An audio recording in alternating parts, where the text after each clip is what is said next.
There we go. Come on. Start recording. God darn it. There it is. Okay. First Week Podcast here with old friend, radio personality Steve Bortstein out of New Mexico. Steve, happy 2021. Happy 2021. Good to have you. Good to have some time with you tonight. Looking forward to an enlightening conversation, I'm sure. I just remembered that this is the first podcast done in a year, exactly in a year. We actually did our last podcast on here, if I'm not mistaken, it was actually exactly a year ago. It was actually literally the week that COVID ratcheted up to a crescendo. Right. And I In remember March. the question you asked me was, when will things start to return to normal? Yeah. And I was obviously the optimist in the room at that particular Yeah. moment. I believe I said Memorial Day of 20. Yeah. Yeah, we missed that one. We're still trying to figure out what normal is a year later. Yeah. I believe I said it would be Memorial Day before things would get back to normal, and obviously we missed that by a few months. I mean, the only thing normal with me right now is I'm back to work. Obviously I'm wearing a mask and all that, but it's Florida. We do things a little differently in here, you know. I mean, it's like nothing's going on. The only thing different is we're in a mask, but it's like commerce is kind of back to where it need to be, I guess. And I don't know. I have different feelings about how our state's handling it. I agree that yes, don't lock down. I don't agree with lockdown, but a mask mandate, I'm for a mask mandate. This just for safety purposes. Well, and I've equated this whole argument about the mask thing. I'm old, so I can remember this when it happened. Back in the 80s, there was the law that got passed about, hey, you have to wear a seatbelt in your car. And everyone lost their collective minds. Oh, the government can't tell me what to do. You're restricting my ability to be an a-hole. Oh, okay. All right. But now guess what? You wear a seatbelt every time you get in your car now. It's the same thing. I don't want the masks. Nobody wants to wear them. Of course not. We want to get back to our normal lives. But Yeah. if that's the biggest inconvenience to your day, is that for the 5.5 minutes that you're going to spend walking into a fast food place or a store, if the biggest inconvenience in your day is you got to put on a piece of cloth over your face for 10 minutes because it might save someone's life, it might save your life, it might save a stranger's life, I'm okay with it. Absolutely. So last time we spoke, you had just recently gotten laid off at Fox Sports Radio. Thanks for the reminder. Appreciate that. Yeah. What's going on with you now? I mean, I know you do some stuff recently, but what's going on? I got a few things that we're doing here. I live in the Four Corners area of New Mexico, so I'm close to the border of Arizona, Utah, Colorado. And I am working right now, part-time gig, doing some DJing work. Excuse me, for a couple of stations in Durango. Also, DJ like DJ. No. I am not MC Bortstein. No, that is not happening. I can't imagine you. I can imagine you doing like mixing up some Tool records and whatnot. Or, I mean, for me, for just religious purposes, maybe a little fiddler on the MF and roof, baby. Oh, no, Lord. No, just doing some DJ work for a couple of radio stations up in Durango. Also doing some freelance writing, which is honestly like my therapy. That's your love, dude. We've talked about for years that writing is your first love, really. Yeah, it always has been. So being able to do some freelance writing, horse racing is starting to come back around on a national scale, and local scale here in New Mexico. So I'm excited about that. So it gives me the opportunity to get back into the writing thing.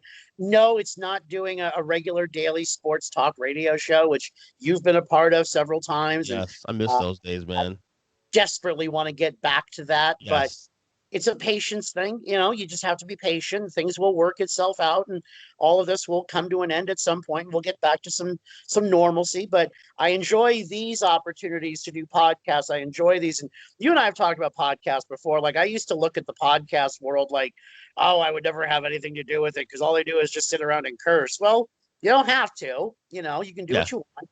You and I have done some entertaining podcasts, both on here. Here and in my end back in the day. So I'm excited about it, and any opportunity to talk sports is a good one. Of course. Now you do have a podcast actually, but you don't. I mean, you do it every so often. Right. It's not a regular thing. It's not something I do every day. Just simply because I find sometimes that my views are probably kept left best unsaid sometimes. So I keep things to myself, and then after a week or so of keeping things to myself, I get itchy, and then I start like, okay, I got to say something to someone, I got to yell at someone, so I do a podcast and just get it out of. But where's the fun in that though? Like, I mean, we're allowed to have opinions. This is America. I mean, come on, don't hold back. But I think I've gotten to the point where there's opinions that need to be heard, and then there's the guy in the pickup truck who's just yelling at me for 10 minutes about how crappy everything is. And I don't want to hear you, because you're Right. an idiot, and I don't have any time I don't have the time or the patience or the interest to hear you crawl down some rabbit hole and try and take me with you. With that in mind, and the fact that I am doing this podcast with you, I'm going to let everyone know now, I'm going to be smoking during the majority That's all of right. this podcast. So if your listeners, if your viewers out there have a problem with that, Reminds me of Morton Downey Jr. yeah, if you have a problem with that, vote next time. The Yeah. next time you want to create an anti-smoking ordinance in a podcast, get out there and vote next time. Hey man, So, this is a free spirit show. Say what you want. I'm all good with that. I really am. No, it's funny you talk about that, because I remember the last episode you did record about a week ago, touching on Rush Limbaugh when he passed away. I listened to that right. episode and whatnot, and it's like I've gotten some heat on my opinion of Rush Limbaugh because, okay, I don't share his ideology and all that. But I've also said that separate from that, he is one of, to be honest with you, a Mount Rushmore of greatest radio pure talents in the history of any genre of radio. And people were saying, well, you shouldn't say that because he, had this, this view and all that. I go, listen, I'm not talking about the views. I'm talking about this actual talent. The guy was definitely one for crying out loud. Like, stop. Rush Limbaugh is not a person who I fundamentally agree with. He's not a person I fundamentally disagree with. Oh, this is going to add to the show. I love this smoke. It's going to add more. The fog. No. That's great. A little ambiance to it. We can put some music on in the background. Whatever. Yeah, absolutely.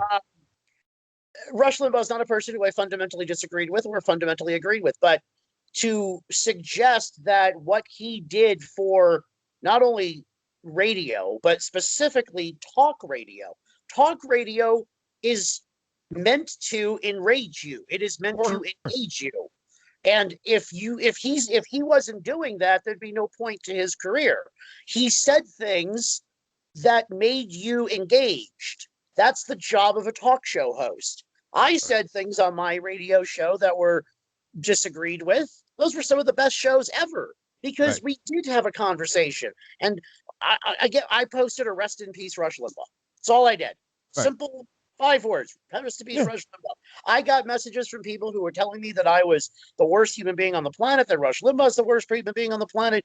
But from the perspective of, I've been in radio for 20 years. I'm jealous of Rush's ratings, because what he did was saved AM radio. He single-handedly took AM radio under his thumb and put a vice grip on it. So good for him. It just speaks to where we are as a society now, that I can't even make a simple, and it's very clear what I was saying, a comment about something, right? And then people on either side taking an offense to it or a liking to it, whatever it may be. Is this reflective of where we are now in 2021 in society?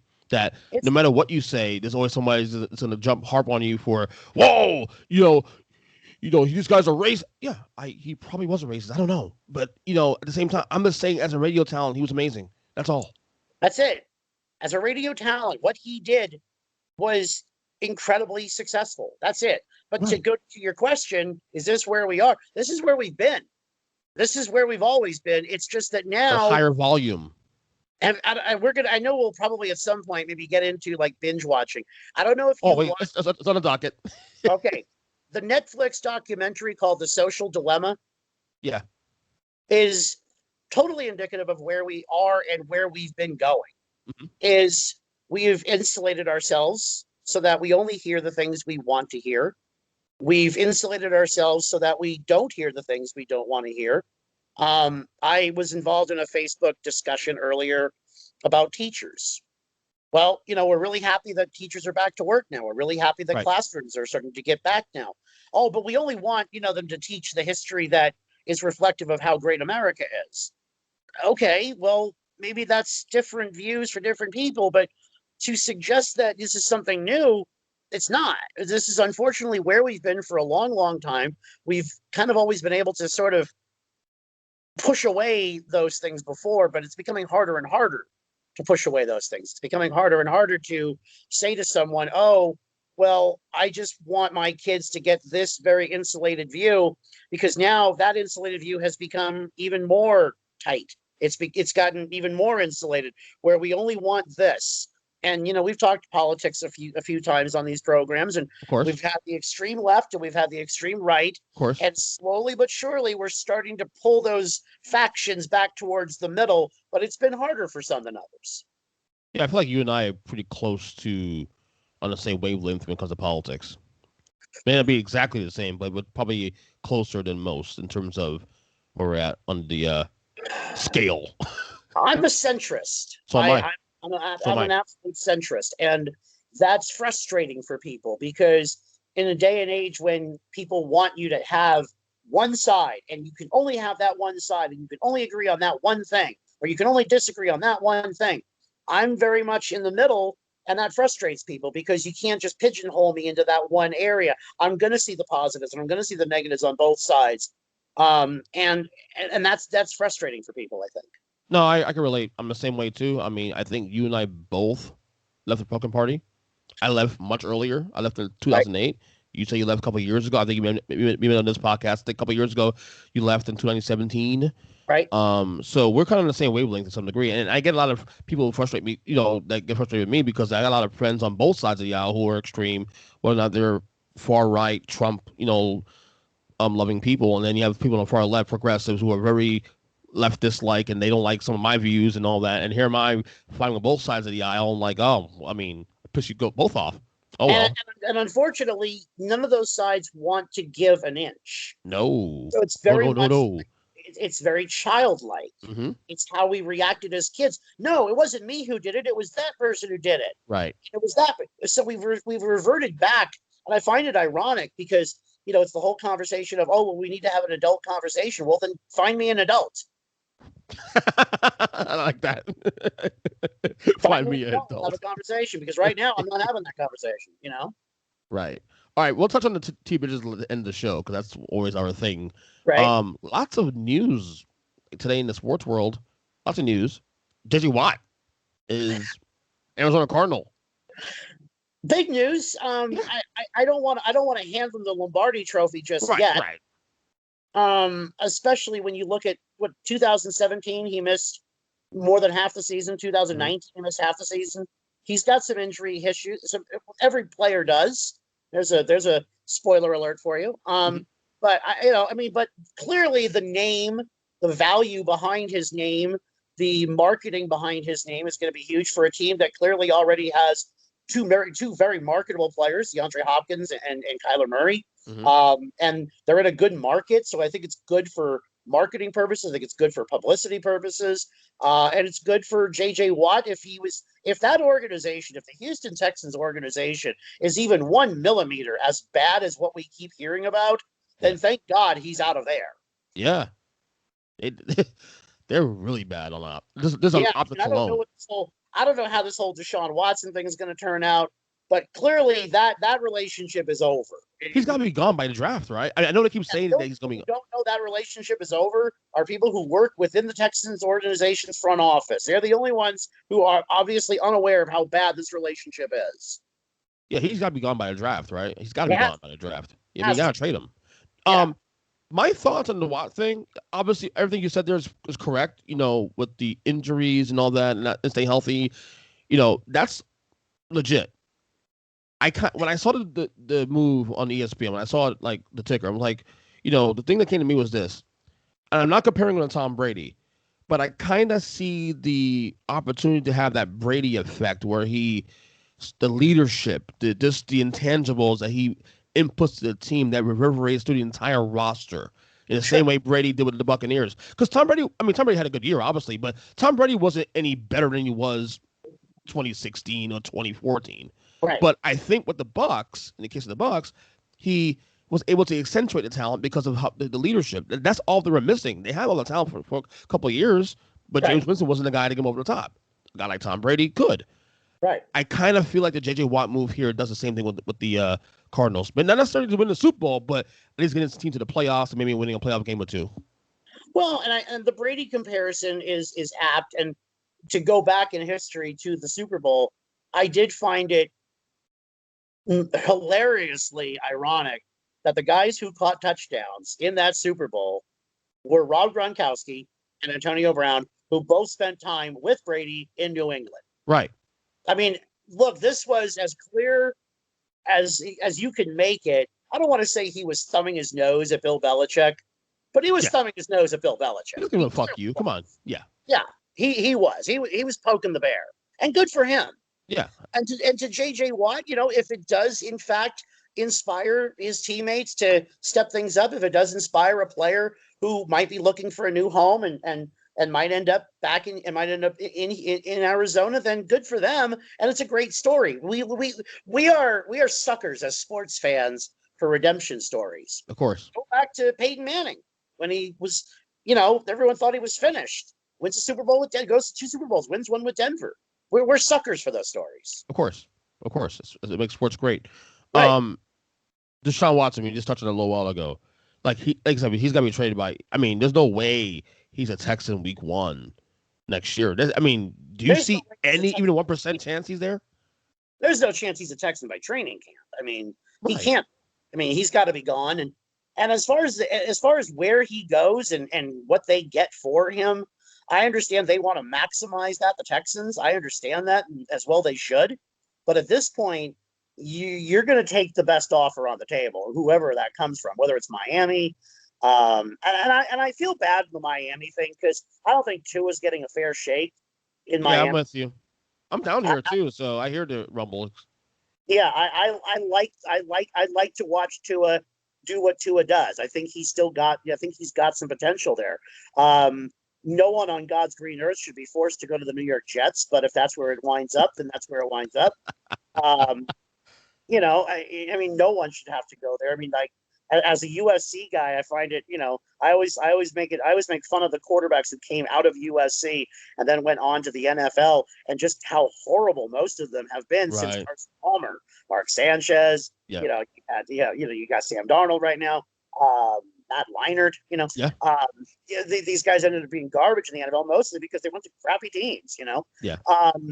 But as far as the Deshaun Watson story goes, wherever he goes, he's got more to prove where he goes than the people who are coming in as trade for him. Right. He's going to have the spotlight completely on him.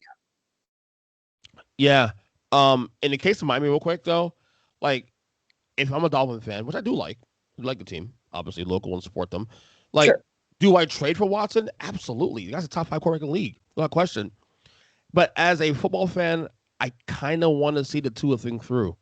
Yeah, I want to see play through. I want to see the Tua thing through, just like I want to see the Jalen Hurts story in Philadelphia play through. Yeah, because those 2 quarterbacks are going to be forever entwined in the legacy of Alabama. They're forever going to be entwined in that. And so I want to see what these 2 guys are going to do. I want to see which one is going to be better than the other, which one's going to have a longer career. I'd love to see them, mano a mano in a game sometime, just because those 2 stories are fascinating to me. Not just from the Alabama perspective, but they're 2 exciting young quarterbacks who still have a lot to prove and still have a long way to go to get there. So I've asked a couple guests, last week or so about, Deshaun Watson and fits when not. Where do you want to see him go? Where would be the best fit for him, in your opinion? I keep coming back to Denver. Me too. That's my wild card. I keep coming back to the Broncos, and this is not an indictment on Drew Lock, but how long is that leash on Drew Lock, right? And if it's not Drew Lock, then why not go for the guy who is a proven talent? Now, a proven Super Bowl guy? No. But he's far light years ahead than Drew Lock is at this point. So I keep coming back to Denver, and I look at that receiving core in Denver with Jerry Jeudy. I keep coming back to that offense. Like, yeah, that's a guy who I could see taking over that Broncos offense. So I keep coming back to Denver, but I don't know what they have to offer, right? They got a high first-round draft pick, but you don't want to give up already available parts. I know that, and it's a bizarre one, but with Von Miller, injury issues with him and what have you, maybe you make that move. Maybe you do make that move. Right. I don't know, but I look at Deshaun Watson and I keep coming back to Denver as being an interesting spot for him. Denver is my wild card, actually. Yeah. I think San Francisco's the team. And then that brings up the whole Jimmy Garoppolo storyline, which is amazing and fascinating. Does Garoppolo go back? Does Garoppolo go back to New England? I find that story ultimately fascinating. So, hi there. Sorry, my oldest son just broke into the room real quick. It's okay. Hi. So hi, Uncle Steve. I'm Steve. I'm the angry Jewish uncle that you don't want to really meet. So I'll do. Yeah. So close the door. So anyway, say I knew it was gonna happen. I thought the youngest one would come in the room. Is the oldest one come in the room now? It's all right. It's all good. It's my life, and my wife's in North Carolina. That's what we're gonna do. I hear you. No, but like I said, San Francisco. I think because remember they were in the Super Bowl just a year ago. And last year, I know that they tailed off, but with the amount of injuries they had and whatnot, they were competitive last year. And Garoppolo can't stay healthy. You know what Garoppolo at this point now? There's a ceiling. There's definitely a ceiling with him. Right. You put a guy like Deshaun Watson on that team. I mean, that would be the most fascinating element of it. Would be like, okay, let's reunite Garoppolo and Belichick and McDaniels and get that whole sideshow back together again because there was all that weirdness about him being traded, and maybe Brady didn't think, maybe Brady felt threatened by Jimmy Garoppolo. I think that would be hysterical for him to go back there. Yeah. Okay, so you said on a text off the record that you wanted to say something about Russell Wilson because I gotta tell you, Steve. First off, I'm a huge Russell Wilson fan. He's my favorite player of all time in the NFL. Just on the record.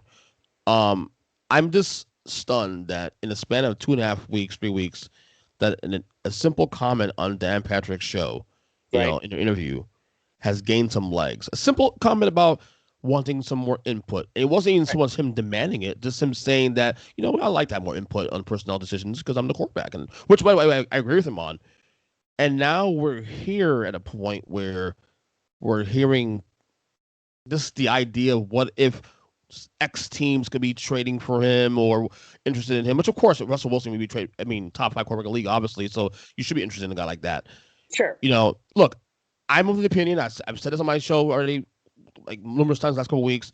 I think will be in Seattle week 1 for the start of 2021 season. Mm-hmm. But I think this situation is very fluid, and I think if Seattle implodes next year, that the reality of him leaving that team may actually come to pass, say, next year, especially with Pete Carroll. And I think Pete Carroll's gotten stale there, honestly, in Seattle. What says you? Okay, so I'm going to take a moment here. Go right ahead, brother. This situation between Seattle and Russell Wilson is untenable. It is unfixable. It is done. That is a train wreck. Okay, I want to equate the relationship between the Seattle Seahawks organization and Russell Wilson to your relationship with your wife, my relationship with my girlfriend, and all of your listeners and viewers and their relationship with their significant others. I'm really happy in our relationship. We're doing great things. We got you and your wife have a couple of kids, and you're fantastic. And you got some trophies there, and that's fantastic. Me and my girlfriend, we love each other to death. We're doing really good. But every relationship is work. Every relationship is time. Time is money. What is your time worth? So imagine you and your wife are having some issues. You're having some personality issues, some financial issues. Maybe you're having whatever the issue might be. You don't want to leave your wife. You're not going to leave your wife. But imagine if you came home with some representative, some agent of yours, and your agent, your friend, maybe a friend of both you and your wife, and this person presented your wife with, well, you and EJ are doing really great together, and we love you guys together, but if he were to leave you, we want to give you a list of 4 women that he'd like to spend time with. I like the analogy. Okay? Yeah. Your wife's walking out the door. She's out. Because not only are you making plans, but you're telling her where you want to go, where you want to be, should the situation not resolve itself. So if I'm Seattle, okay, the situation is now unresolved. You're out. I would find the most willing candidate for Russell Wilson, and I'd be done with him tomorrow. Because it's completely ridiculous. Okay, you know what, honey? Me and Naomi, Naomi, I think you're great. I think it's fantastic. You and I have spent a lot of time together. But you know what? If I were to cheat on you, these are the 4 women that I'm going to do with. And I'm going to make it 4 women who you work with, and who you know everything about their business and their lives. Let me ask you this. Who's the bad guy here in this? Russell Wilson. No question. Okay. Russell Wilson's the bad guy because Russell Wilson took the bait on a Dan Patrick question. He took the bait. He ran with it. He knew what he was doing. And now he's made it worse. But does he have a point though? Yes, but you can be a bad guy and still have a point. Sure, he's got a point. You can have a valid point and still be a bad guy. The fact of the matter is, these are discussions that should take place outside the guise of the Dan Patrick show. These are conversations that happen within the organization. I feel like Dan Patrick, being a phenomenal interviewer, which by the way, I just, huh? He knew what he was doing. Dan Patrick knew exactly. He baited him. Like, he debated him into that, and he cornered him. And I was listening to the interview, and I was like, this is Dan Patrick's genius here, like cornering Wilson. Yeah. And Russ took the bait, and and then his agent just made it worse. Now, would he do well in Seattle? In Dallas? Would he do well in Dallas? Sure he would. Would he do well in Chicago? Sure he would. Would he do well in Dallas? He's the Super Bowl contender immediately with him there. Right. I mean, I'm sorry, Dallas Cowboys fans, I'm going to say this. It's a far cry better than Dak Prescott, and he's got a lot less. Not in question, Mark. Not in question. Okay. So, is he better in Chicago? Are they a better team? Absolutely. Are the New Orleans Saints a better team? Debatable, because I don't know if Drew Brees is really going to retire. Brees is done, though. I mean, Drew Brees is no longer. Yes, he's done, right. But, I don't know if he's really going to be, I don't know if he's got it in his head that he's done. Like, it's that situation of the guy who sticks around for 1 year too long, right? Yeah. But if I'm the Seahawks, I want him out because I don't need that cancer in my locker room for an entire 2021 season. I don't need it, and I don't want it. And if I'm Pete Carroll, who is as cutthroat a coach as you could imagine. You're a USC guy. You should know this. Yes. Okay. And he should not and should never be trusted within an inch of his life because he's a lying scoundrel. Yeah. Don't get me wrong. Love to the championship teams, but that whole, I didn't know what was happening at USC a day before he decided. Wink. Let's see. Yeah. Yeah. If I'm Pete Carroll, I want him out. I want him off my team immediately. Well, the only motivation I would say to get rid of Wilson at this point is his value may not be higher than it is right now. See, and I don't even know about that. Like, okay, it maybe, in week 8 of last season, everyone was talking about him as the MVP, and then his production tailed off. Yeah. Okay. Yeah. Every quarterback's production tails off at certain points in the season, right? Or it picks up at certain points. But there's no question he's a top 5 quarterback in the league right now as you sit right here with this interview. Top 5? Top 10. Easily. Top 10. Really? Yeah. Well, and then that's a whole other debate there. It's a fan-based argument. You know me. Right. Like, Josh Allen's better. Really? Josh Allen's better. Oh, yeah. If I see one more year, Josh Allen, they did this. If he does, we did last year again next year. I'm willing to say that. Josh Allen's better, I think. I mean, I don't know. I don't think Brady's in that thing, but Brady wins games. So, but I mean, there's better quarterbacks. But what Russell Wilson does, again, this goes back to the Deshaun Watson discussion. Right. What Russell Wilson does bring is credibility. Yeah. I mean, imagine him in Chicago, how much more credible they are. Shoot. Imagine him in Dallas, how much more credible they are. I think that's what Russell Wilson brings, is he brings that air of credibility, like, okay, he's our anchor, right? Because Dak Prescott's never been the anchor. Mitch Trubisky, God help him, has never been the anchor. So he's the anchor. He's going to bring that to your organization. So Right. I think to that end, that's where I look at the Russell Wilson story, and I think for him, again, give me a guy with a chip on his shoulder. Again, whether it's valid or not. Again, this goes to your question earlier. Is he the bad guy? Yes, he's the bad guy, but he's got a point.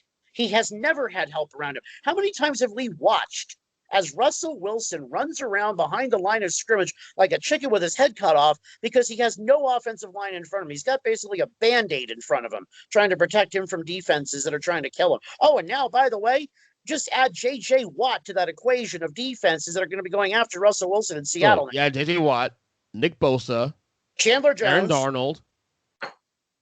Aaron Donald. Right. Who else? Chandler Jones, the other guy. Chandler Jones. I mean, Jesus. Yeah. So good luck with that. Yeah. So if I'm Russell Wilson, the J.J. Watt trade, that just made my decision to leave Seattle so much easier right now. Otherwise, I don't get to get killed by J.J. Watt twice a year. So basically, what you're saying here to me is that it's an unfixable situation at this point, yes, right? It's completely unfixable. Imagine saying these things to your wife. Where's that relationship going? It's going down the toilet. No, you made a good case. Relationships are business. Relationships require effort. They require time. They are work. This is a relationship, and this relationship is over. Wow. Your point was actually made. The analogy is quite well done, actually. Thank you. I've been working for a couple days now. All right, let's switch some gears real quick. You were telling me the other day, this NBA season, you're not engaged at all. Now, to be fair, you really never really been, maybe recently, maybe since we've known each other, like heavily engaged in the NBA until say maybe March, April, and then you get to the playoffs, of course. I'm that generic fan that jumps in mid-season, late season, but even now, and I think maybe it's a COVID effect. It's got to be COVID, because even myself, who's a diehard, has in moments tailed off a couple of days. Because normally I would my routine every day is like I'll watch the League Pass games in condensed mode the next day just to see what happened and all that. And there's a couple of weeks where I just didn't do that, just because. Right. Still the NBA, but I watched. There's no pull to me to do it. In other words, right. I watched the final moments of a Denver Nuggets game the other night, where they were down 2, couple seconds left. They have a 3-4-on-1 fast break. They can tie the game, send it to overtime, whatever. Oh yeah, last Thursday's game, right? Every single member of the Nuggets decided, we're just going to park it here at the 3-point line and chuck up bricks in the final seconds and then lose. I'm sorry, but the NBA is just garbage. How do you take the opportunity for a 3-on-1, 4-on-1 fast break to go into overtime, potentially win a game, and just decide to piss it away because, I need my individual shining moment there to hit the 3-point shot of the buzzer? I think the best part of that is watching the inside NBA guys get on them. Like Chuck and Shaq got on, had his opinions about whose fault it was for doing that. Was it Jamal Murray's fault for pulling back? Was it the players on the wing staying behind the line? Yeah, how about it was everyone's? I agree with you. Because everyone just stopped. Yeah, it's like, we got a 3-on-1, 4-on-1 fast break. The basket is sitting there like candy that you just gotta just grab a hold of. So bad. And instead, you decide to just chuck up 25 footers. It was so bad, dude. It was the worst. But that's been what I've seen all season long. And then like last week, there was the LeBron, is he tired comments. Here's a news flash for you. Yeah, he's tired. He's been doing the bulk of the work now, especially the last 2 weeks with AD out. But he's been doing the bulk of the work now in the NBA for whatever team he's been on for a better part of 2 decades now. Yeah, he's tired. It's a boring storyline, though. It's not a good storyline. It's boring. It's like, okay, I get it. It's the absolute worst storyline ever. Yes, he's tired. Yes, he's probably ticked off because Kyle Kuzma's been god-awful. And he's probably ticked off because Anthony Davis is hurt. And he's probably tired because, he's getting tired of being asked these questions. And then the other day with the the silly soccer player with the whole he should stay out of politics conversation. Oh, that's great. That's great. Tell LeBron James that, because that just gives LeBron What's James another half an hour where he can rant on about how, how he's not just going to shut up and dribble. I got it. You're not going to shut up. Yeah. What's your thoughts on that, actually? Because that kind of pissed me off. Well, it pisses me off because, number one, Zlatan, and I'm not even going to try and say his last name. Abramovich. There it is. Abramovich, I think his name. Yeah. He knew what he was doing. He knew exactly what he was doing. He's going to try to rile up LeBron James, and LeBron James hit that out of there like Barry Bonds hit a softball, for crying out loud. Yeah, and that's what LeBron James does. You're a child trying to play games with a professor in LeBron James. LeBron James is going to beat you. But the problem with this is I'm not interested in what LeBron James has to say to Zlatan. I'm interested in LeBron James winning basketball games and taking another NBA championship. That's it.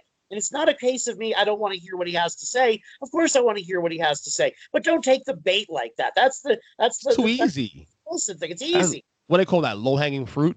Yeah, low-hanging fruit. That's all it was. But yeah, is he tired? Yeah, he is tired.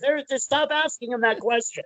And that's one of the problems I have with reporters nowadays as a journalist, is asking the most obvious questions. Hey, LeBron, do you think there's some fatigue factor? Yeah, because I'm a world-class athlete and I'm carrying this organization on my back for the last 2 weeks. Yeah, I'm tired and I'm pissed off. Can we talk about something else? I don't want to shit on beat writers because they work really hard. They work really hard, following a team. It's even harder now in the mirror of COVID. But my God, some of them ask some of the most dumbest fucking questions ever. Like, seriously. This goes back to several years ago, and I think this is when you and I actually started. I think your mic fade out a little bit. I can hear you, but it's not fade. Am I still here? Yeah, you're here, but I think whatever you did dropped. Let me turn it up here a second. Let me try that. How's that? No, like I said, no. I can hear you, but whatever you did after you put on your smoke, it somehow took away your audio a little bit. Oh, okay. How does it sound now? Still the same. Okay, I don't know. I didn't do anything except light a cigarette. It's your mic. It's your mic. The mic has it. Oh, I wonder if I got. Hold on. Okay, I might have gotten a message, but I don't know. Is it bad? Is it really bad? I can hear you, but it sounds like you're like a robot almost. Like. All right. Well, I don't know. I didn't do anything except light a cigarette. Am I still there? You're still there. I can hear you, but it's just okay. You changed the volume a little bit. I don't know how to fix the settings on it. Tap. I guess tap your mic or something. I guess. Okay. Tap it again. That sounds actually pretty good. Okay. How's that sound? A little bit better, actually. Whatever you just did is working. Okay. Let me try that. Let me see this. Okay. I don't know. I unmuted myself. We can still go on with it. It's okay. We can still go on. All right. The question again was, I'm sorry. The question I was about to answer, I forget where I was going with this. We started talking about LeBron, the basketball thing. Yeah. It's Paul. Well, I guess it's Paul. Stick to sports. In other words, it was the. Right. Yeah, I'm not interested in him sticking to sports. I'm not interested in that. I am interested in him just winning basketball games, and then maybe I'll come back around to the NBA thing. But to go to your question earlier, like I've always been an NC2A basketball guy, much more than an NBA guy, just because. I don't know. I still like to live under that delusional ideology that college basketball and college sports in general is amateur athletics, because that's obviously not the case. But I still like the college game more than the pro game, just because it's not so individualistic. My love of college is basketball. Unfortunately, it's gone down and down more every year. It's sad because I used to be obsessed. I get it.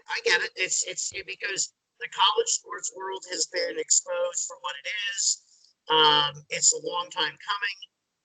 I've made the argument before, and I've actually kind of backtracked on the argument that, if you're not happy, then go play in the NBA, or you don't have to get that big scholarship, and the scholarship should be enough, and it's not enough, because you can't tell a 19-year-old kid who's playing for Duke that he's better off than the 19-year-old kid LaMelo Ball who went to go play in Australia and made millions of dollars doing it. You can't. I'm sorry. So Duke, University, Kansas, Michigan, they all got to come to some resolution about, hey, we got to start paying these guys. We have to. Oh, how progressive of you. I know, right? Yeah, right. I used to be so old school and crotchety, and now I'm just old school. Or I'm just crotchety, one or the other. I was gonna say you're still kind of crotchety. It's okay though. You're the good kind of crotchety though. I'm still very bitter and angry and everything. Yes, I am. God, thank You know what God. though? But you know what? You're right too, man. This fucking world is, going to hell in a handbasket. Oh, no, that was the thing. We were talking about the reporters and beat writers. Oh yeah. This goes back to the Marshawn Lynch thing. Remember when Marshawn Lynch during the Super Bowl week, I'm just here so I don't get fined? If I'm a reporter and I hear that one time, I'm going to find every other player on that Seattle Seahawks roster to talk to. Because clearly, I'm not going to get an answer from Marshawn Lynch. I'm not. So why ask LeBron James, are you tired? Yes, of course he's tired. There's got to be more important stories to be covering. I'm with you, man, 100%. And that's where I will shit on a beat writer. Because I'm sorry, if you're too fucking lazy to not think of a better question than that, then you're not doing your job. I agree. Zlatan Ibrahimovic, I think I said his name. You got it right. Thank you. Man, there you go. Big round of applause. Zlatan is not the story about the Lakers. He's not. The story of the Lakers is LeBron James, his teammates, and the team trying to win another championship. Period. End of story. Right. Okay. It pains me to do this, but I got to do this anyway. Dodgers. Okay. Fucking Dodgers. World Series champions. Thank you. I will now, because in the year now of journalistic integrity, as you well know, I am a model of journalistic integrity. Yeah. I believe journalism as a career, as an art. They are no longer the LA Dodgers. Okay, until the end of this World Series, which they will win, by the way. Wait, repeat? You call repeat already? Yeah, we're repeating. Oh, absolutely, we're repeating. Yeah, and I'll tell you why in a moment. But until that happens, they shall be only officially referred to as the defending World Series champion Los Angeles Dodgers. As I roll my eyes, you saying that. That's fine. Roll your eyes all you want. Back to the Dodgers, they're the defending World Series champion Los Angeles Dodgers. And they will repeat in 21, and it will not be close. So when they won the World Series in October, I did a podcast, I think the same night or the night after, and I shouted you out. I shouted all my LA Dodger friends out, the Jordan Bruce Greenies of the world and Jabari Davis, Jameson Welsh, you name it, Mark Francois. It pained me to do that, honestly, but hey, I'm a man of my word. So do it. Sometimes the pain brings it back, brother. I mean, that's it. Well, people ask me, because obviously I'm a Met fan. I hate the Yankees, obviously, because of the whole thing in the city. People ask me, well, why you hate the Dodgers so much? I go, well, if you've been Met fan as long as I have since I was 8 years old, and the '88 NLDS and all that, you'll understand why. NLCS rather, you understand why. Oh yeah, no, I get it completely. I do want to take a moment to send thoughts and prayers, if I may, to a young pitcher by the name of Brian Gonzalez, whose name you won't need to remember because he's never going to play another game in the major leagues. He came in today for the Colorado Rockies during the second spring training game for both the Rockies and the defending World Series champion Los Angeles Dodgers this afternoon. Brian Gonzalez came into the game in the fourth inning. Brian Gonzalez left the game after getting 2 outs, giving up 6 runs on 6 hits and striking out a batter, and left the game with an ERA of 40.5. So, to follow the WWE logic, best of luck, Brian Gonzalez, in your future endeavors. Wow. 40 what? 40.5. He pitched 2/3 of an inning against the Dodgers today and gave up 6 runs on 6 hits. So, by the way, your mic is better now. Good. I don't know what happened. So I don't know either, but I'll say it again. Defending World Series champion Los Angeles Dodgers. And why did I encourage that? Shit. See, you do. I'm grateful for it. Possibility is there a possibility you see a Mets Dodgers NLCS though, right? I mean, the Mets should be pretty good this year, from what I'm looking at. I'll tell you what. I think the Mets are definitely a player. I want to give a big shout out also to the San Diego Padres because they're adorable little puppies. The San Diego Padres are adorable. They are so adorable. Oh, we got Fernando Tatis to sign a 14-year deal. Oh, we have Manny Machado, whose last time I remember seeing Manny Machado was getting his ass struck out by the Boston Red Sox when he was wearing a Dodgers uniform because he wasn't good enough to win a championship for us. But now he's in San Diego too. And then, we went out and got Yu Darvish, who, again, the last time I remember seeing Yu Darvish was when he was urinating all over himself in the World Series against the Houston Astros. Mhm. So that's really great. And then you got Blake Snell. The last time I saw Blake Snell, he was getting pulled in the 6th inning for the Tampa Bay Rays, who would have won that game had Snell stayed in the game. And now he's there. And then you have the other pitcher, Levette, who had surgery a year and a half ago. Then you got Clevenger, who just had Tommy John surgery. They are adorable little puppies who think the world of themselves right now. And they are going to get beaten so bad this upcoming season. They are the most overrated team in all of Major League Baseball. Third NL West. Arizona? No, I'm saying I got them third in NL West. Oh, you got them third. Who do you have second? I don't know anybody but. Because I'm with you. Like it is kind of. I'm not even a Dodger fan, but it's kind of cute to see the Padres, the little that could. Little internet. Oh yeah, no, it's so funny. One of my best friends is a massive Padres fan, Yeah. and when they signed Tatis for the long-term deal, they signed Yu Darvish, they got Blake Snell. I'm like, that is so cute. Like you're like the girl who got the big prom date, but you're still ugly. Okay, so good for you, and that's awesome, and I think it's great. I think it's going to be so adorable to watch them lose 14 out of 19 to the Dodgers this year. That's a prediction or a spoiler. Yeah. Who knows? Yeah. Maybe a spoiler. Yeah. Dodgers are going to win that division. Dodgers are going to win the National League West by 12 games. They're going to win the World Series. They're going to beat the Yankees doing it, and that's it. All right. It's going to be beautiful. Last thing before we go, as we always do, we talk TV binges. What's on the tube these days, Steven? Okay, so the movie Nomadland, which won the Golden Globe. I saw you post that today. It is beautiful. It is beautiful in every way. It should win Best Picture for the Academy Awards. It's beautiful. I watched a movie on Netflix the other night called I Care a Lot with Peter Dinklage in it from Game of Thrones fame. He's very good in it. The movie is god awful. Awful? God awful. Yeah. Okay. The Woody Allen, Mia Farrow documentary. I'm on that too. HBO Max. That's a very good documentary. I gotta watch part 2. As soon as I got up this call, I'm gonna watch part 2. Right. I was going to watch the part 2 of the Tiger Woods documentary, but I really feel like I need to watch that while behind the wheel of a car, just so I can pay tribute to Tiger Woods doing it. So God. I know. Is it too soon? It's never too soon. Okay, good. It is what it is. Button up, Buttercup. Come on now. But I do want to see part 2 of that. I've not yet watched that. Let's rewind real quick though. The Woody Allen documentary. Yeah. Because, I don't know. I saw part 1, so I still got more to watch. Right. Obviously, part 2 is more revealing. It's supposedly a video of Dylan Farrow, and on tape, saying that was abused by Woody. Right. Now, the rumors for years have been that tape was supposedly Mia coaching. Right. Her to say that. The optics are bad on this, obviously, for Woody Allen. It's always been bad optics with him anyway. Right. I will say going and everything else. Right. I will say though, going into this whole thing, it did feel like a hit job going into it. But I gotta tell you, it the more I watch it, it does feel like there's some belief that, Woody may have done something. Because even they said when he went to the psychiatrist, or therapist rather, back in 1990 and 91, that they said that even though his behavior was inappropriate, it wasn't on a level of sexual. Right. So there's a lot of blurred lines here. Okay. And you want to believe victims, obviously believe victims, alleged victims, all that.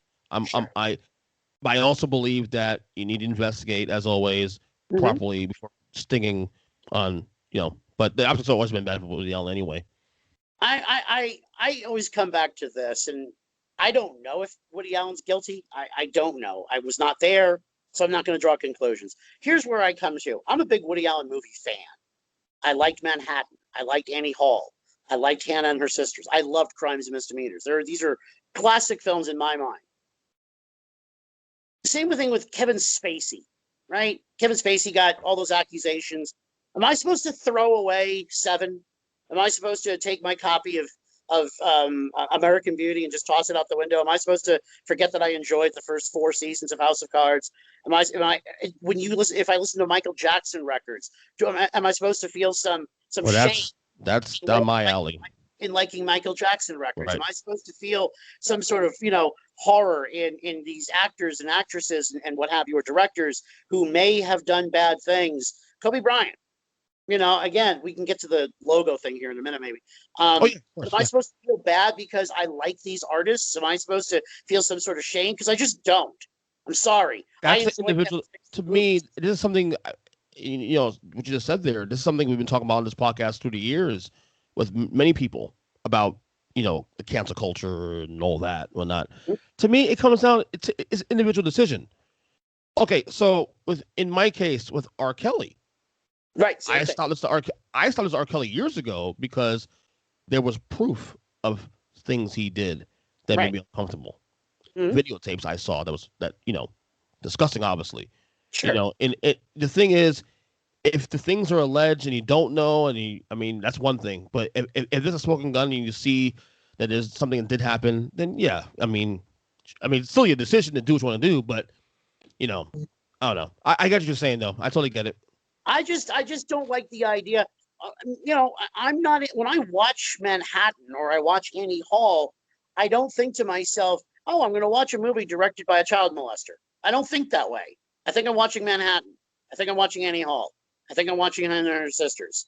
I don't think when I watch Seven or I watch Usual Suspects, I don't think, "Oh yeah, Kevin Spacey's kind of a shitbag." I don't think that way. I watch a movie because I want to see this film. I want to see these characters.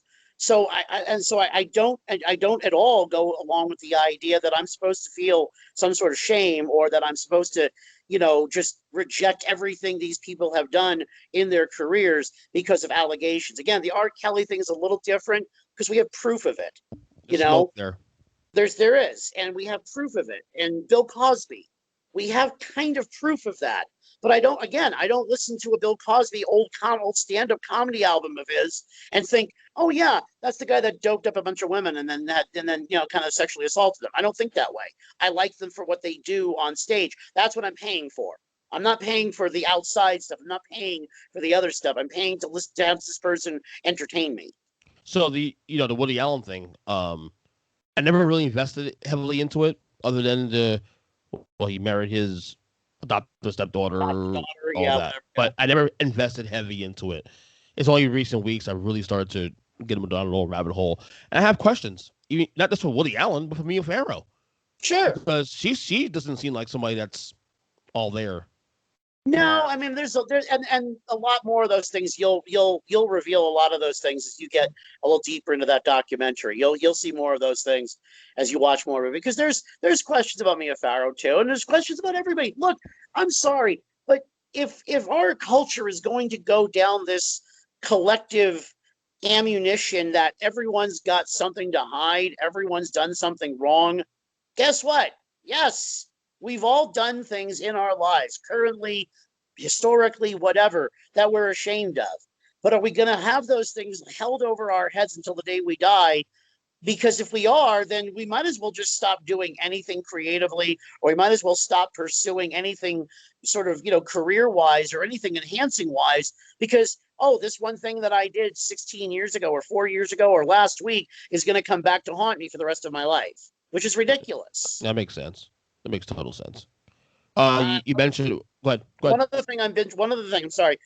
Binge watching. What did I watch the other day? A really good. It's not. It's Manhunt. These two documentaries on Netflix. One's about the Unabomber. One was about the guy in Atlanta. It's a series, right? Yeah, and they're Okay.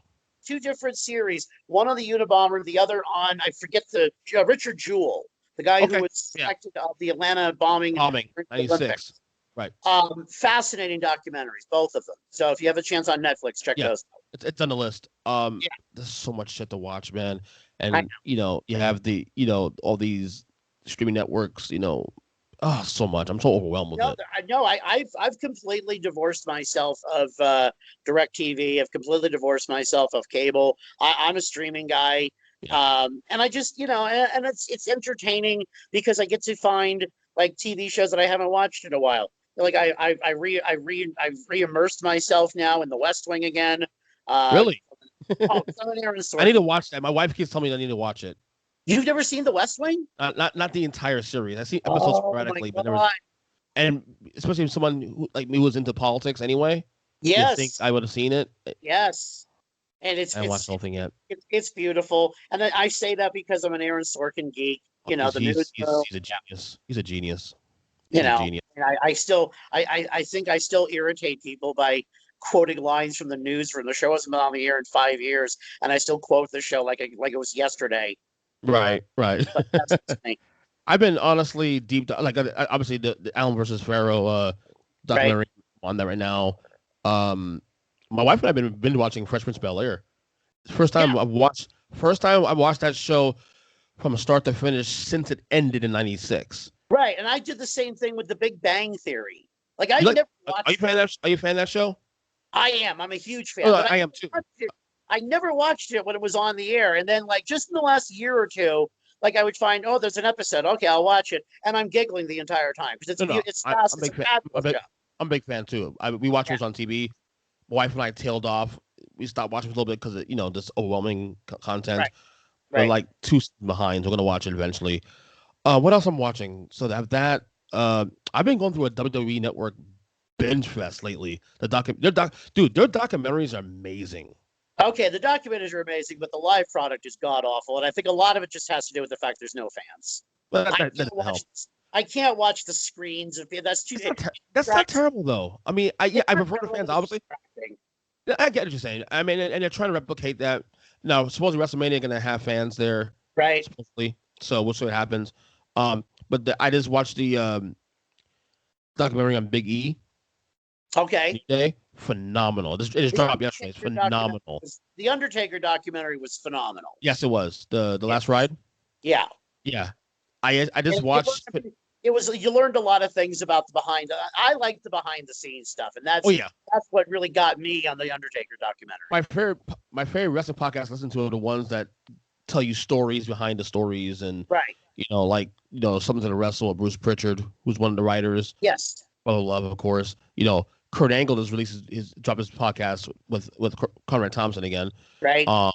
Phenomenal job. First 4 episodes are amazing. The stuff that Chris Jericho's doing over in AEW is pretty fascinating.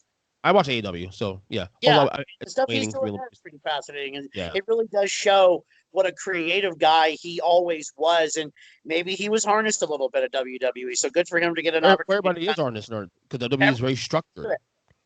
It's a good and bad at the same time. But good for him to get that opportunity to kind of, take that to another level. Yeah. What else am I binging besides that? Last thing before we, well, I'm sorry, it's your show. I shouldn't be doing that. No, go ahead. All right, I want to hit on this NBA logo thing for a second. Yes, thank you. Okay. So I understand, and again, I kind of try to avoid these things because they irritate me. I understand Kyrie Irving is a basketball player, right? Kyrie Irving is a basketball player. Yes, he is. Kyrie Irving is a player for the Brooklyn Nets. Kyrie Irving is extremely fucking overrated, right? Okay, so I don't know if he's overrated. I just think he's I think he's not properly rated in a sense that he's a phenomenal talent, right? But I don't want him as my number one guy. He's like the pecking order should be him third. With this team in Brooklyn, he should be the third guy, not the second guy, not the first guy, third guy. Okay, Kyrie Irving needs to keep his mouth shut. That'll never happen. Needs to absolutely stop. Okay, this whole thing about the logo is insane to me. I posted a thing earlier today on Facebook in promoting tonight's podcast. I saw that. I presented the logos of some of the most popular sporting leagues on the planet, whether it be the UFC, whether it be NASCAR, whether it be the Premier League, whether it be the NBA, the NHL, the NFL, etc. Only two actually have a silhouette of an image of three, the WNBA, Only 3 have an image, a silhouette of a player, an unnamed player, in a position of where that person is doing something sports-wise, okay? Mhm. WNBA, the NBA, and Major League Baseball. The MLB image is supposedly of Harmon Killebrew. That's never been proven. It's never been discussed. But that is supposedly an artist's image of Harmon Killebrew at bat, hitting, with a ball coming towards him. Okay. But no one bitches about Harmon Killebrew being the logo of MLB, right? No one bitches about that. Right. I think Kyrie Irving should get his wish. I think the NBA should change their logo. They absolutely should not change it to Kobe Bryant.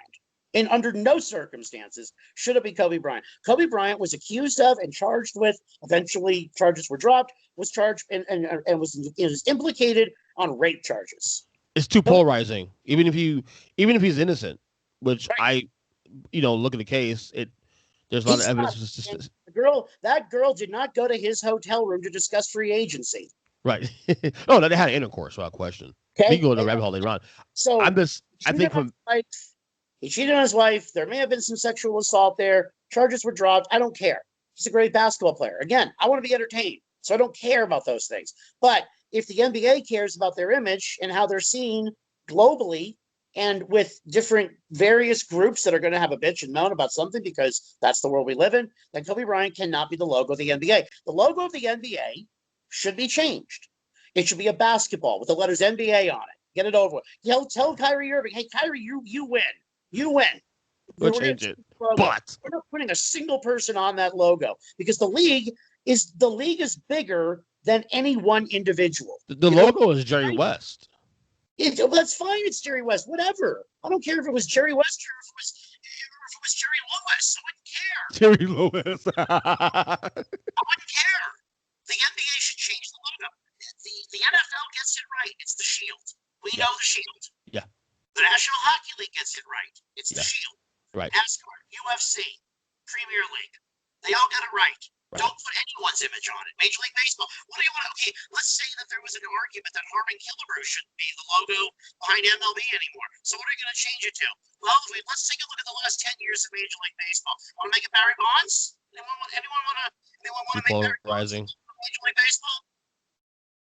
Anyone want to make Roger Clemens the logo for Major League Baseball? Anyone want to make Alex Rodriguez the logo for Major League Baseball?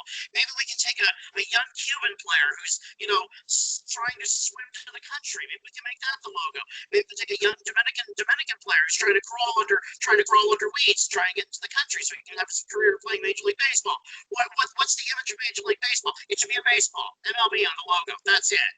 We're going to generically ruin everything. We are going to get to a point where there will be no nicknames of teams. We are going to get to a point where New York will be represented by 2 football teams, New York 1 and New York 2. It'll be the Giants first, the Jets number 2. Why? The Giants were there first, number 2. Number 1, the Giants were there first, and number 2, the Jets suck. So yeah, I agree with you. The Jets suck. Yeah. Teams, LA 1, LA 2. The Rams will be first, the Chargers will be number 2. And that's it. We're going to eliminate nicknames. Because obviously nicknames are so offensive, right? The Washington football team. You want to really? That grew on me, actually. To be honest with you. You want to really piss people off and sell $1 billion in jerseys. Change the name of the Washington Redskins to DC Pride. Make it a rainbow-colored uniform and piss off everybody. But they will sell $1 billion in jerseys. Yep. They will be the biggest selling jersey in the history of sports. I agree with you. Make it the DC Pride. It'll irritate everyone, and they'll sell it, and the NFL will make $1 billion off of it. Yep. In a heartbeat. Yep. I agree with you. But the whole logo thing, and to you as an NBA fan, I can speak to you on this because you are obviously a much bigger fan of the NBA than I am. Did you ever, at any point in the last 5 years, ever go to sleep at night thinking to yourself, you know what, I'd like the NBA a lot more if they just got rid of that damn Jerry West logo? Of course not. Yeah, I never thought about Nobody thinks this way. And why are we listening to Kyrie Irving? Why are we listening to anything this man says? He's still the flat earth guy, if I'm not mistaken. So why are we listening to a thing this man says? Because we need content, man. Because we have nothing better to do. Yeah. Nothing. Sorry. That's You pop us a cigarette. That's a good way to end the pod. Podcast. I said it earlier, I'm going to say it again. It's great. You got anything to plug? Radio Durango SB, that's my Twitter feed. You can follow me there. I don't talk a lot of sports anymore. I mean, I do, but I don't. Occasionally, I do a podcast like once a week or so. But I'm working for Radio Durango SB. I'm not a DJ. I'm an actual DJ. So I do that. Yeah, follow me there at Radio Durango SB. I'll be covering a lot more horse racing. We finally got restrictions kind of loosened up here in the state of New Mexico. I'm a big horse racing guy, as you well know. Mm-hmm. So I'm looking forward to covering some racing around here and around the country. So that's exciting. And probably doing some local high school and college sports now that we're going to be loosening up restrictions there. So I'll be posting a lot of those stories and things like that in the future. And it's exciting, but it's also frustrating. It's been a maddening 8 weeks of the first part of 2021. But, Right. Hey, at least we didn't miss that prediction of things getting back to normal by Memorial Day. At least we didn't miss that. I still remember that conversation, and I remember thinking to myself like 2 weeks ago, but I'm like, and that's why EJ hasn't called me back to be on his show lately, because I blew that prediction. That's not it. That's not it. I actually meant to have you on the show back in November, December, but then I kind of forgot. Yeah, I remember that. But I thought, I bet he remembers my bad prediction about the Memorial Day thing. He probably thinks that. What was I thinking? Exactly. It was fun, man, as always. Oh, absolutely. I enjoyed this immensely. I always enjoy intellectual conversations, and certainly I enjoy the feedback from people. So if you were bothered or offended, this is to your listeners and viewers. Yeah. If you were bothered or offended by anything that I said tonight, you're welcome. And if I can encourage you to anything, keep doing podcasts, man. Your voice is still needed. The mission civilized is still, Thank you. That makes me feel good, because I do miss it. I as much as I've missed writing and I've enjoyed getting back into the writing, I do miss radio. I do frequent appearances with Jordan. I do all the time. Jordan finally got a show on iTunes. And every time I hear you on the show, I immediately plug it on my phone. Thank you. I appreciate that. Yeah. Jordan is so good. I don't think he even knows how good. And same for you. The same thing for you. I don't think you guys know just how good you are. And again, I'll say the same to you, that all these collective voices. Because if I have to listen to, I'm not going to plug them, but there's a midday, afternoon, evening show on Fox Sports Radio, and if I have to listen to Chris Broussard and Rob Parker yell at each other for 3 more hours, that is the most god-awful radio show. Let me ask you. Let me say this to you real quick about Chris Broussard. I actually like Chris Broussard, not as a radio guy though. He's got great opinions, and he's very good at what he knows. Right. But he gets on that show and he turns into a character, and I don't like that. And I think it's because of Rob Parker, because I can't stand Rob Parker. It's the same thing with Stephen A. Smith. I think Stephen A. Smith is a brilliant man, but Stephen A. Smith has to play this loud, bombastic character, and he doesn't have to, but that's what sells, and that's unfortunate. Next time you podcast, I'll talk more about sports media. That's definitely a conversation. I mean, because I do follow that a lot. Media as a whole, not just sports, but politics and all that too. Right. And it's to the point now where it's so unauthentic now. It's unauthentic, and there was a story I read a week ago about, there was a conversation that Joe Buck had about how he and Troy Aikman would have a drink during games, calling games on CBS. Good. That was on Colin Cowherd's new podcast, actually. Should anyone be bothered by that? No. Why? Yeah. I don't mind if Troy Aikman. Sports, dude. It's sports, for crying out loud. When did it become necessary for it to become so damn important? Exactly. It's a sporting event. If Troy Aikman wants to knock back a beer during a game, good for him. Yeah. For crying out loud, I think some of these announcers would be better having a beer during the game. Yeah. And I always come back to this, and this is very quick. If you're bothered by the announcing that goes on during a television football game, there's a button on your remote control that says mute. 4 letters. 4 letters. 4 letters. It's called mute. Because chances are you know what you're watching on the screen. You don't need to have it explained to you.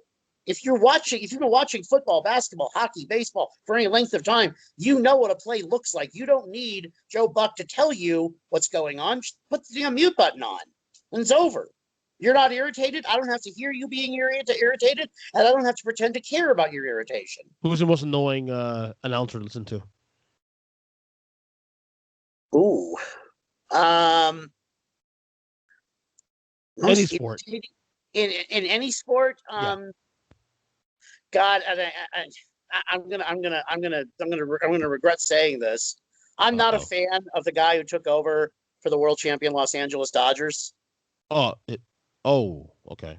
I forget his name. He's a young guy, calls on radio on LA. I think it's just Is it the Scully? Is it missing Scully? It's just not Vince Scully, and it never will be Vince Scully. And I know he doesn't want to be Vince Scully because no one should ever try to do that because you can't. It's never going to get done. I'm not a fan, and I'll probably rue saying that. I'm forever grateful that Dick Vitale is no longer allowed to call college basketball games anymore. You not a Vitale guy? I'm not a Vitale guy. Baby. I've never been that. I've never been that overly white or overly obnoxiously Jewish enough to be a fan of his. Okay, so Vitale, quick, and we'll go after this. Like as a kid, I loved him. Mm-hmm. As I got older, he annoyed me. Yeah, sure, because he's the lovable character when you're a kid. He's loud and he's obnoxious and he's fun, and you see him in fun situations and whatever. And then you listen to him for like 5, 10, 15, 20 years, and you're like, oh my God, I'm sick of hearing him yell. I'm a Joe Buck guy. I know people hate him. I love Joe Buck. I love Joe Buck. I have no issues with Joe Buck. And I think the pairing of him and Glavine has been the best thing that's happened to Major League Baseball television. Him and Glavine are perfect together because Buck is very soft-spoken. He just calls it like he sees it. Glavine provides the analysis, and you move on with your life. And that's it. And Glavine's brilliant. Wait, you don't miss Tim McCarver? No, I couldn't stand Tim McCarver. I love Tim McCarver. You know who did really well at calling baseball games? You know who does really well is Alex Rodriguez. Oh, he's great. He's phenomenal. He's brilliant. And if it wasn't for him being such a monumental douchebag, I'd like him a lot more. But he's such a monumental douchebag that it's impossible to like him. But so was Tim McCarver, though. And Tim McCarver was also the old announcer, too. Tim McCarver wasn't the steroids guy, Tim McCarver wasn't that guy. But I love listening to Alex Rodriguez call a baseball game. I do. I enjoy it. Right. Because he's got such good insight about players and such good insight about pitch counts and stuff like that. So I love watching. I love listening to him. Right.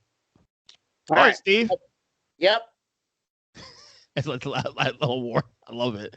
First, I think I've been doing the show 10 years. I think you're the first guest to smoke a cigarette on video. You're welcome, America. I've had people smoke weed on the show. Now, granted, it wasn't on camera. But you hear the bong in the background. Nice. You hear the bubbles and everything. Yeah, nice. Like that. Yeah, great. That's awesome. My girlfriend would approve of that. She'd be okay with that. She's gonna get on me later when she watches this. She's like, "You smoked 4 cigarettes during the podcast." I'm like, "Yeah, I did." Yeah, that's what I did. The only thing that made it so difficult to do radio when I was doing radio before is you couldn't smoke during the show. I can't imagine how much better my show would have been if in the middle of an interview or in the middle. You weren't allowed to be smoking in the building? Is that what it was? You weren't allowed to smoke in the building, no. Now, how had you been allowed to? You would have probably done it, right? Oh God, I would have had like a carton. My show would have been sponsored by Camel Blues. I mean, Oh my God. Well, this will be up on YouTube very soon. So, speaking of that, Camel Blues for all the kids out. You're welcome. Sponsorship. Yeah. Shout out. Yeah. Exactly. All right, buddy. We'll talk soon. Great job as always. Hey, thank you as always, and keep up the great work. Awesome. Thank you so much, man. Take it easy, buddy. You bet. Bye-bye. You got it. All right, bye.